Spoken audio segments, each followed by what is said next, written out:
महाराष्ट्र की सियासत में दादा के नाम से मशहूर अजित पवार का प्लेन क्रैश के बाद अचानक यूं दुनिया को अलविदा कह देना बहुत से सवाल छोड़ गया है। सवाल ये कि आखिर हादसा क्यों हुआ, सवाल ये कि हादसा कैसे हुआ, सवाल ये कि हादसे में गलती किसकी थी, जिम्मेदार कौन था, और इन सवालों के जवाब मिलेंगे जांच के बाद। लेकिन एक बड़ा सवाल उस पार्टी के नेताओं, पार्टी के कार्यकर्ताओं और परिवार के अंदर बेहद गहरे तक दाखिल हो चुका है कि अजित पवार के बाद उनकी पार्टी की विरासत को कौन संभालेगा।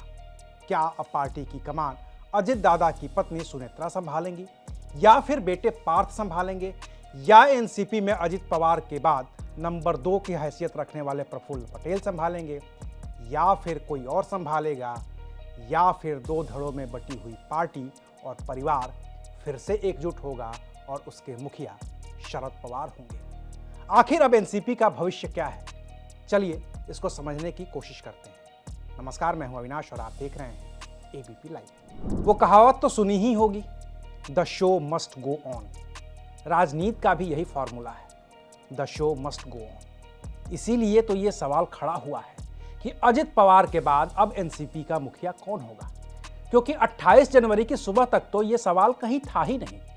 एनसीपी के मुखिया के तौर पर, महाराष्ट्र के उप मुख्यमंत्री के तौर पर अजित पवार बारामती में चुनाव प्रचार करने जा रहे थे, लेकिन वो बारामती पहुंच नहीं पाए क्योंकि उन्हें लेकर जा रहा चार्टर्ड प्लेन क्रैश हो गया और उसमें अजित पवार की मौत हो गई। हादसा इतना भयानक था कि प्लेन में सवार सभी 5 लोगों के शव छत विछत हो गए। महाराष्ट्र की राजनीति के सभी बड़े नेताओं, परिवार के लोगों और समर्थकों की मौजूदगी में उनके अंतिम दर्शन के लिए हजारों लोग उमड़ पड़े।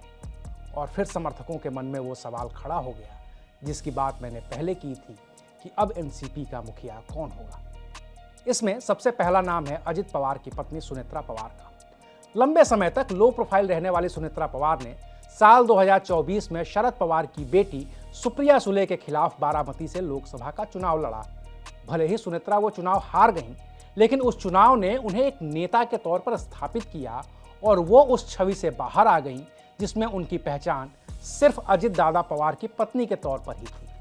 अभी वो राज्यसभा की सांसद हैं, लेकिन एनसीपी में जिस तरह की खींचतान पहले से चली आ रही है और जो अजित पवार के जाने के बाद से और भी बढ़ेगी, उन परिस्थितियों में सुनेत्रा पार्टी संभाल पाएंगी, इसको लेकर पार्टी के अंदर ही मतभेद है। ऐसे में एक और नाम निकलकर सामने आता है और वो नाम है पार्थ पवार का।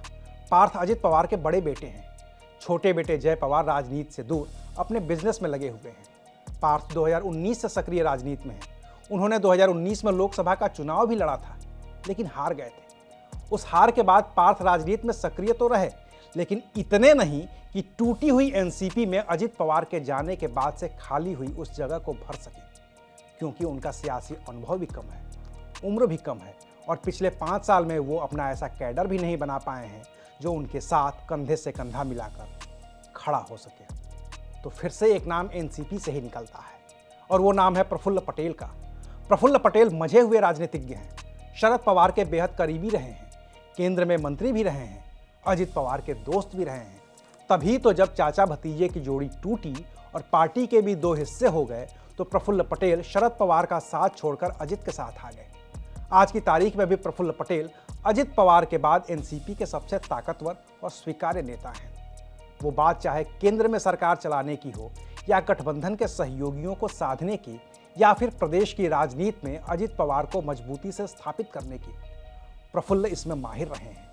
और अगर परिवार से बाहर का कोई सदस्य एनसीपी की कमान संभालता है तो फिर प्रफुल्ल उसके सबसे स्वाभाविक दावेदार हैं। बाकी दावेदार तो जयंत पाटिल भी हो सकते हैं, जो पिछले 30 साल से विधायक हैं। दावेदार तो छगन भुजबल भी हो सकते हैं, जो महाराष्ट्र सरकार में मंत्री हैं। दावेदार तो सुनील तटकरे भी हो सकते हैं, जिनके पास प्रशासन का अच्छा अनुभव है, प्रदेश अध्यक्ष भी हैं और लोकसभा के इकलौते सांसद भी। दावेदार धनंजय मुंडे भी हो सकते हैं, जो अजित पवार के सबसे करीबियों में से एक रहे हैं। लेकिन इनमें से कोई भी एक नेता ऐसा नहीं है जिसके पास अजित पवार जैसी मास अपील और अजित पवार जैसे विल पावर है, जिसके जरिए वो पार्टी के अंदर और पार्टी के बाहर भी स्वीकार्य रहे हैं। ऐसे में पार्टी और परिवार दोनों को एक साथ बचाने के लिए जो एक नाम है और जिस पर शायद ही किसी को कोई आपत्ति होगी, वो नाम शरद पवार का है। ऐसे मुश्किल परिस्थितियों में शरद पवार आगे आ सकते हैं, लेकिन उन्हें अजित पवार वाली एनसीपी को संभालने से पहले एनसीपी अजित पवार और एनसीपी शरद पवार को एक करना होगा। और ये काम बेहद मुश्किल है, जिसके लिए शायद ही कोई तैयार हो, क्योंकि शरद पवार के पास अपनी जो पार्टी है वो महाराष्ट्र सरकार के विपक्ष महाविकास अघाड़ी का हिस्सा है, और अजित पवार के पास जो एनसीपी थी वो महाराष्ट्र की सरकार चलाने वाले महागठबंधन महायुति का हिस्सा है। ऐसे में शरद पवार के पास सिर्फ दो रास्ते हैं, या तो वो खुद भी महायुति का हिस्सा बन जाएं, तब पार्टी एक होगी, या फिर वो अजित पवार के लोगों को सरकार से बाहर निकलने को राजी कर लें, तब पार्टी एक होगी। और दोनों ही सूरत अभी तो नामुमकिन जैसी दिख रही है, क्योंकि अगर शरद पवार को महायुति का हिस्सा बनना होगा तो इसके लिए बीजेपी के केंद्रीय नेतृत्व और एकनाथ शिंदे को भी राजी करना होगा, जो अभी संभव होता नहीं दिख रहा है।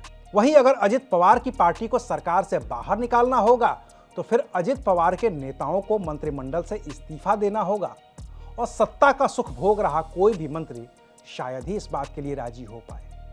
ऐसे में शरद पवार का आगे आना और दोनों पार्टियों को एकजुट करके उसे संभालना अभी तो संभव नहीं दिख रहा है। हाँ, हो सकता है कि परिवार एक हो जाए, परिवार के लोगों के बीच जो खाई दिख रही है वो भी पट जाए, लेकिन दोनों एनसीपी एक हो जाएगी, दोनों एनसीपी के कार्यकर्ता नेता एक हो जाएंगे, अभी तो मुमकिन नहीं दिख रहा है। लेकिन शरद पवार राजनीति के मजे हुए खिलाड़ी हैं। उनके जो दोस्त होते हैं वो तो दोस्त होते ही हैं, उनके जो सियासी दुश्मन होते हैं वो भी उनके दोस्त होते हैं, क्योंकि अभी सियासी तौर पर दुश्मन बने प्रफुल्ल पटेल या फिर छगन भुजबल या फिर धनंजय मुंडे या फिर सुनील तटकरे के साथ शरद पवार के व्यक्तिगत रिश्ते कैसे रहे हैं, ये महाराष्ट्र की राजनीति को समझने वाला बच्चा बच्चा जानता है। इसलिए इस सवाल का जवाब देना अभी तो थोड़ी जल्दबाजी है। शुक्रिया, आप देख रहे थे एबीपी लाइव।